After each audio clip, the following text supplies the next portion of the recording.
to the idea that something was happening. But I believe every young generation is somewhat naive, because how can we not be? Our exposure to the world is limited.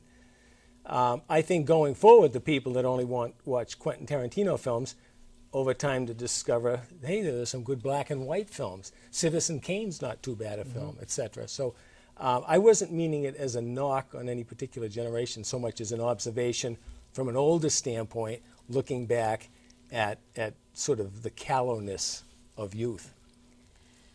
To stay along that line of film, contemporary writers are accused of writing for film. Do you see that to be the case, and do you find yourself doing that? I don't do it per se, and yet I do think it's difficult not to think visually, because most writers that I know are also big readers and big watchers of film. I mean, we enjoy film stories. And so I do think there's a tendency, at least, to want to perceive the world visually. I think there's a tendency to write in short paragraphs rather than long paragraphs. If you pick up South American writers, I mean, paragraphs can go on for pages. The American audience doesn't have patience for that. So I think you internalize some of that in your storytelling. But in terms of writing for film, I think you're best served by writing the stories that you imagine and the stories that you want to tell yourself. Speaking of American audience, it was estimated that 50% of Americans didn't read a novel in a year, last year, or this year. What do you make of that? How do you think that can change? Do you think it's going to get worse? Do you think it's going to drop down to a lower percentage? Or do you think it can change if authors were to step up and really challenge them to read more? It's a very good question. I don't know. I honestly don't know. I hope it doesn't change. I mean, I know people read. They're reading in different forms. I know newspapers, for example, are really struggling, print newspapers, with circulation. But I walk into a Borders or a Barnes & Noble, and I look at the voluminous amounts of books on shelves. So I know there's a publishing industry out there that's alive and well, and somebody's reading many of those books. In some ways, I can't concern myself with that. I certainly can't pander to an audience. I've got to kind of be true to the stories I want to tell and write them the best I can. But I do think that's, it's an interesting commentary. And I'm not sure if we went back in time whether we'd find people read more in my generation. I suspect that they did. Speaking of your stories, as I said earlier, you've published 10 novels and over 80 short stories. As a writer, when you're writing a story, how do you realize if it's going to be a novel or a short story? When does that come to realization, or do you just keep writing? I think that if you stay with this game for a while, you begin to sense almost immediately how much weight an idea has. So there are some ideas, and I get ideas daily. I've been kicking one around lately, a Lowell-based novel set in the 1890s. And you quickly have a sense that this is a big enough idea to sustain a full-length narrative, or is it a shorter, tighter, smaller idea that you can mine in the form of a short story. And you'd be at risk to take that little idea and try to extend it into a big novel, because I think it would fail. And I think if you took a big idea and tried to compress it into a short story, it would fail for similar reasons. Have any of your novels started out as you sat down to write a short story and then you said, there's too much going on here, I have to make this longer, either a novel, novella?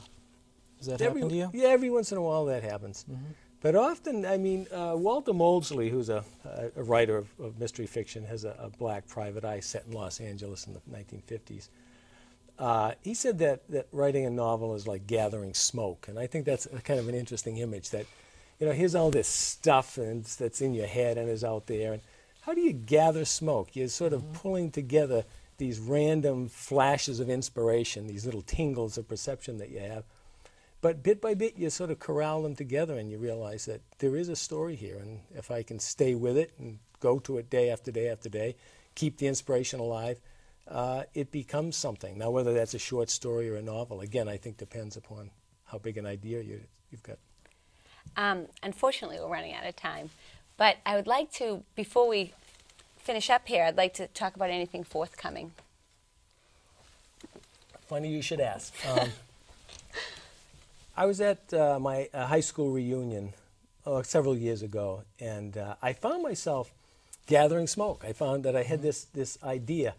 And I don't know if you've ever seen the movie A Beautiful Mind. Yes. Do you know there's a Loved it. scene in there with that character that Russell Crowe plays, and he's just looking out his dorm window. I think it's at Princeton or something, and he sees a bunch of pigeons walking around on the ground. And to anybody else, it's just this random Yeah. assortment of pigeons. And he begins writing down, and he discerns there's a pattern in that. There's a formula to it, and he actually is able to do it.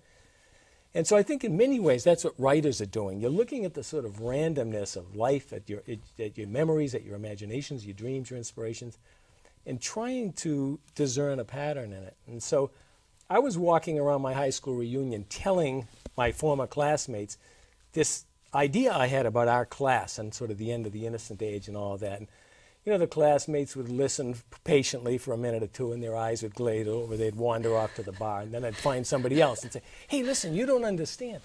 Finally, on my way home that night, I decided, the hell with them. This is a novel, and I'm going to write it. And so that's what I'm working on, called Great. Reunion, about a guy who goes back to a high school Oh. reunion. So, Look forward to reading it. thanks. Well, we have run out of time, so I'd like to thank you for joining the show. My pleasure. Dave Daniels John, and good job. John Thank you, Ogden. Cassie. Thank you.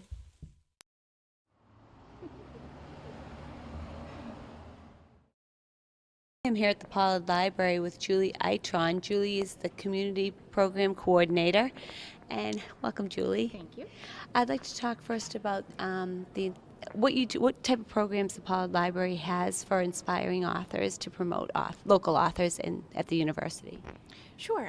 We have a variety of programs for local authors. We're happy to host any local author who has published book of poetry or short stories or even a novel. For example, last year we had a local author who wrote a novel called South Station. Her name is Alice Barton, and it was an independent published press.